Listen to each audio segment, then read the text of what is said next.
안녕하세요. 모두행정사 송범석 대표입니다. 오늘도 저희 네이버 카페에 올려주신 질문들에 대해 답변 드리면서 영상 촬영하고 있습니다. 이 모든 답변은 무료 답변이며 제가 개인적인 의견으로 드리는 답변입니다. 혹시라도 조금 더 자세한 답변을 원하시는 분은 가까운 곳에 있는 변호사 사무소, 법무사 사무소, 행정사 사무소를 방문해 주시면 좋겠습니다.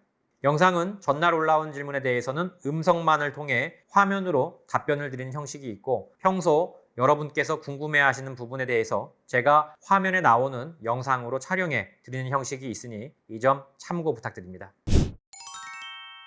네, 10월 5일 월요일입니다. 그간 제가 카페 질문에 대해서 답변 드리는 형식으로 영상을 쭉 촬영해 왔는데 형식적인 부분이 많이 느껴져서 뉴스에 관련된 이슈적인 부분들을 체크하려고 합니다. 오늘자 뉴스에 올라온 글들입니다. 10월 5일자죠. 정의선 현대차 회장 장남의 음주운전 벌금 900만 원. 이건 이제 가십거리라기보다도 이 음주운전의 속성을 잘 보여주는 부분이기 때문에 제가 이 기사를 좀 소개를 할 건데요. 여러분 생각을 한번 해보시죠. 정의선 현대차 회장 장남이 대리운전 기사를 부를 돈이 없거나 또는 수행기사가 없었을까요? 물론 이제 수행기사는 없었을 수는 있겠죠. 그러나 대리운전 기사를 부르지 못할 정도로 빈곤하진 않을 것 같아요. 이제 음주운전이라는 건 이처럼 아무리 돈이 많고 또 내가 음주운전을 해야 될 이유가 없는 분들도 적발이 되기도 합니다. 그러니까 결론은 뭐냐면 이거는 누구나 다 걸릴 수가 있어요. 음주운전자가 태생적으로 정해져 있는 게 아니란 말이죠. 한 번 정도의 실수라면은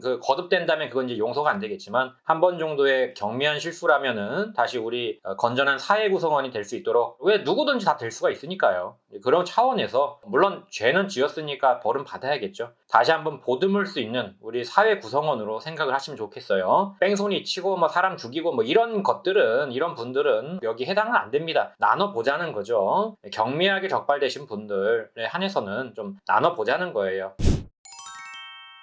음주운전 사고 낸 뒤 소주 한 병 마시고 음주운전 안 했다. 이런 경우가 상당히 많아요, 사실. 이게 뭐냐면요. 우리가 음주운전을 하고 적발이 됐는데 측정할 때까지 텀이 좀 있잖아요. 그때 편의점을 막 찾습니다. 편의점 찾아가지고 소주를 들이키는 거죠. 안주도 없이. 원샷을 그냥 시원하게 해버리는 거예요. 이렇게 되면은 운전이 끝나고 술을 마신 건지 아니면 그러니까 운전을 하기 전에 술을 마셔서 음주운전 한 건지 알 수가 없잖아요. 이게 나중에 굉장히 문제가 된 적이 많은데 최근엔 이거 잘 안 봐줍니다. 그래서 일반적으로는 이제 법이라는 건 공정하게 적용이 돼야 하기 때문에 뒤에 마신 술의 양을 빼줘요. 이드마크 공식으로. 그래서 그걸 빼주긴 하는데 다만 이렇게 해버리면 역시나 판사님들도 좋게 안 봐요. 지금 이분도 사실은 이게 초범이라면은 벌금으로 끝날 정도인데 집행유예가 나오지 않았습니까? 그러니까 집행유예가 나왔던 건 구공판에 갔다는 건데 0.2가 넘어가지 않았어요. 농도가. 그럼에도 불구하고 이분이 초범인지 아닌지가 안 나와 있어서 그걸 확실히 말씀 못 드리겠지만 사고가 있었던 부분하고 혐의를 피하기 위해서 꼼수를 부렸던 부분들이 악조건이 돼서 아마 집행유예가 나오지 않은가 싶습니다. 이렇게 하지 마시고 그냥 바로 측정하시는 게 좋아요. 왜냐면 결국엔 다 밝혀집니다. 그래서 이런 꼼수 같은 것들은 계속 처벌의 강화가 되고 있다. 그러니까 그런 부분은 좀 유념하셨으면 좋겠습니다.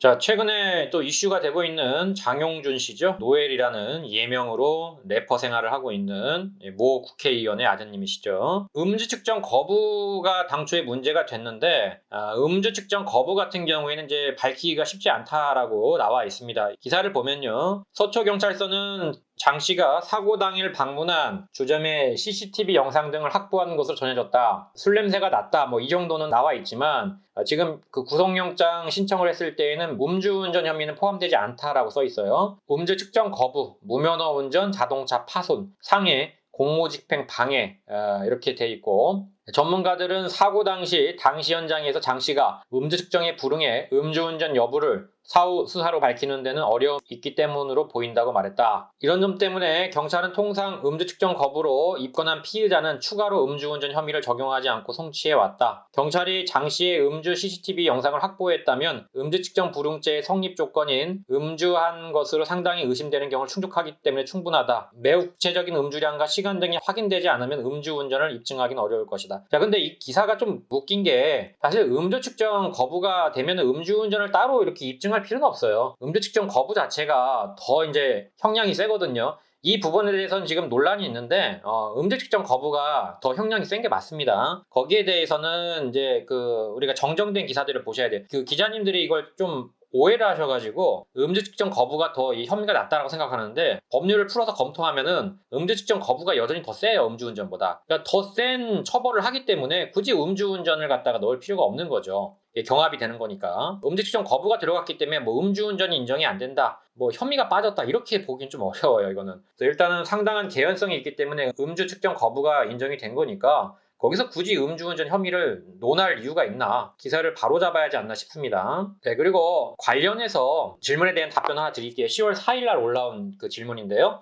화랑가사님, 음주 측정 거부 구공판이 열렸습니다, 이렇게 써 있고요. 시동을 거는 과정에서 오토바이가 반동에 의해 살짝 앞으로 이동하게 되었고, 자, 이 경우에 이제 쟁점이 뭐냐면, 내가 시동은 걸었고 앞으로 이동한 거는 인정하겠다. 근데 이거 반동으로 움직였기 때문에 이게 음주운전이 되느냐라는 부분인데, 사실 이 부분에서는 조금 제가 댓글은 달아드렸지만 저도 약간 조금 궁금한 거는, 지금 이게 오토바이를 타고 이동을 하신 건지 아니면 오토바이를 세워놓고 오토바이만 이제 사람이 안 탄 상태죠. 그래서 이동을 한 건지를 써있지가 않아요. 만약에 오토바이를 타고 이동했다면은 이제 거의 이거는 음주에 해당이 되고요. 음주운전에 측정 거부가 되겠죠. 근데 이제 오토바이를 타지 않고 오토바이가 스스로 밀려나갔다. 저도 그 오토바이 처음 탈 때는 이게 겁이 나니까 옆에 가만히 서가지고 이 손잡이를 당겼던 적이 있거든요. 오토바이가 혼자 나가죠, 그렇게 되면은 사람이 없으니까. 그런 경운지가 안 써 있어요, 지금 보니까. 만약에 오토바이만 혼자 나갔다면은 음주운전이 아닐 가능성이 높죠. 이거는 이제 변호사 선임을 하셨다고 하니까 변호사님하고 같이 좀 대응을 하시면 좋을 것 같습니다. 그 내용이 안 써 있어요, 지금. 네, 여기까지 질문에 대해서 답변 드렸습니다. 모두 다 행정사 카페 게시판은 항상 열려 있습니다. 네이버에 모두 다 행정사로 검색하시고 카페 게시판 Q&A 코너에 질문을 적어주시면 최대한 빠르게 답변을 드리고 있습니다. 유튜브에 질문을 적어주시는 분들에 대해서는 따로 답변을 드리지 않기 때문에 반드시 네이버 카페 게시판에 글을 올려주시길 부탁드립니다. 다만 제가 모든 질문에 대해서 답변을 드릴 수는 없기 때문에 반드시 제 답변이 필요하신 분들은 질문 제목에 저에게 답변을 달라고 하시면 감사하겠습니다. 또한 모두 다 행정사는 8년째 비대면 업무로 진행하고 있습니다. 전염병 걱정 없이 언제든 서면만으로 진행할 수 있는 비대면 시스템을 꼭 활용하시길 바랍니다. 아울러 저희 모두 다 행정사를 시청하시는 모든 분들에게 부탁을 드립니다. 좋아요와 구독은 저에게 많은 힘이 됩니다. 좋아요와 구독 꼭 부탁드립니다. 여기까지 송범석 행정사였습니다. 감사합니다.